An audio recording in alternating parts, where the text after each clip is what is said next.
കടൽക്ഷോഭമെന്നോ മഴയെന്നോ ഇല്ലാതെ ദുരിതം അനുഭവിക്കുകയാണ് തീരദേശവാസികൾ.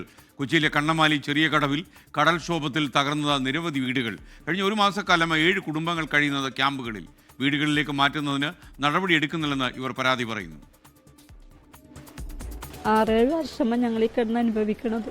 കടൽ കയറുമ്പോൾ ഞങ്ങൾ എവിടെയും പോകും. പിന്നെ വീട്ടിൽ കിടക്കാനായിട്ട് കൊതിയായിട്ട് പാടില്ല, കിടക്കാൻ പറ്റണില്ല. എന്ന് വെച്ചാൽ കടൽ തിര വന്നത് വീടിനകത്തൂടെയാണ് ഒഴുകണം. കണ്ണമാലി ചെറിയ കടവ് പ്രദേശത്തുള്ളവർക്ക് എന്നും കണ്ണീരാണ്. സ്വന്തമായി ഉണ്ടാക്കിയതൊക്കെ നഷ്ടപ്പെട്ടതിന്റെ വേദന, ഇനി എവിടെ പോകുമെന്നുള്ള വേദന. ഓരോ വർഷവും കടൽ കയറുമ്പോഴും ആ ഒരു വർഷം മുഴുവൻ പണിയെടുത്ത പൈസയ്ക്കെല്ലാം വീണ്ടും സാധനങ്ങൾ മേടിക്കും.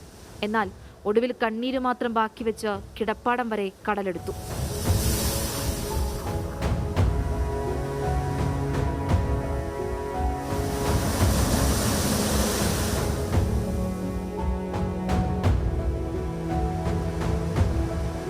എങ്ങനെയാണ് കൽപ്പിത്തി വന്നാൽ ഞങ്ങൾക്കത് കൊണ്ടുവന്ന് തന്ന ഞങ്ങൾക്കത് വെച്ചാൽ പറ്റുള്ളത് കിടക്കല്ല. ഞങ്ങൾക്ക് വീട് വെക്കാൻ പറ്റൂലല്ലോ. എത്ര നാളെന്ന് പറഞ്ഞ് വാടക കിടക്കാനാ.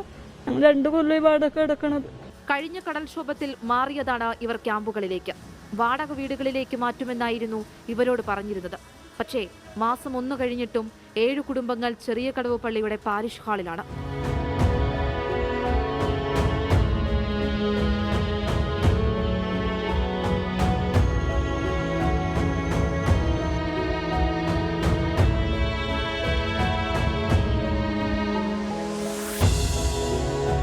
എങ്ങനെയെങ്കിലും വാടക വീട് എടുത്തിട്ട് അതിൻ്റെ പൈസ ഞങ്ങൾക്ക് തരാമെന്നുള്ള രീതിയിലാണ് നിർത്തിവെച്ചത്.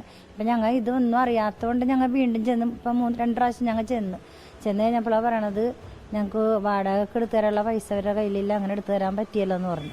ക്യാമ്പുകളിൽ കഴിയുന്നവരെ വീടുകളിലേക്ക് മാറ്റാനുള്ള നടപടികൾ എടുത്തിട്ടുണ്ട് എന്നാണ് പഞ്ചായത്തിന്റെ വിശദീകരണം. എന്നാൽ എത്ര നാൾ ക്യാമ്പുകളിൽ കഴിയുമെന്നാണ് ഇവർ ചോദിക്കുന്നത്. ജിയോ ബാഗുകളുടെ നിർമ്മാണം നടക്കുന്നുണ്ട്. എന്നാൽ കടലൊന്ന് ശക്തമായാൽ ജിയോ ബാഗുകൾ തകരും. ടെട്രാപോഡുകൾ തന്നെയാണ് വേണ്ട പരിഹാരം. ചോര നീരാക്കി ഉണ്ടാക്കിയതെല്ലാം കടല് കൊണ്ടുപോയി.